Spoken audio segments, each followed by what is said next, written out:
has to be like this. So when you are moving, the shoulder is the joint here, is very free to cause your body to do this. But while you are doing this here, the boards are totally rigid. So the boards could, because when I use a board, you can see the rigidity. When you use a round thing, you don't know whether you're rigid. Especially when you use a soft thing, you're not rigid. So that when you're, every area of your body locked into a piece is rigid, that forces you only to train this joint here.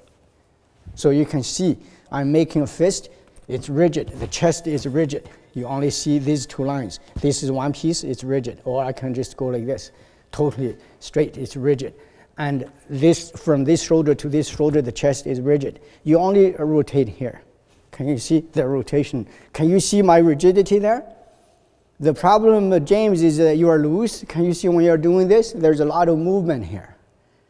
And whenever you have movement, you're not training here.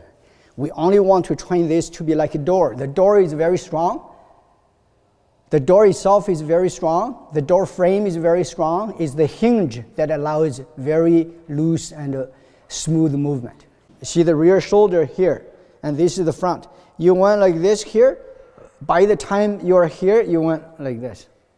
You see that little bit? You have to find a spot. Even let's say before you reach it, if it's not 180, that's fine. If it's not 180, your front shoulder can still cause the rear shoulder to split with your front hand. Can you see there's a split there? Once it goes over, it does not split anymore. Can you see it's on its own, it's not here. So when your rear shoulder is here, when I do this move here, you look at my rear shoulder or you look at my rear elbow, it's all the movements here actually are here. So you look at my front, can you see that here? It's all there. But once it's over, it's not there anymore. So John Opshall, you have here. Can you see it's here? Can you see it's here? That's wrong. Can you see this move? Whatever you do is here. This is what we want. And some of you guys moved here to adapt to it. Can you see you have a little bit of movement? It's lost. This is totally rigid. When you moved your here, you do not have enough of a bend. You are somehow here. Can you see this angle here? It's bent. Can you see it's an acute angle? So because of that, if you lock here, you have to push the shoulder out of that angle. There's a lot of shoulder movement. Can you see my front shoulder? First of all, I'm showing the size of it. It's very big. Yours is too small. Can you understand that? You look at here, here, and here. Your action here is too small. So mine, no move. But here, my shoulder is very hiding all the way back here. And then can you see the shoulder is doing a huge rotation to propel the two ends out. This is the line here is your shoulder, your front shoulder. And now, this is your rear shoulder, this is your front hand. You have to bend so much that it's like this.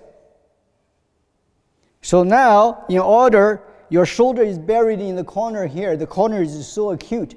Is this acute? Acute, right? So it's stuck. For you to push the shoulder here all the way to this line here, can you see the distance between the two, the hand and the fist? Let's say, for me here, is 5 inches.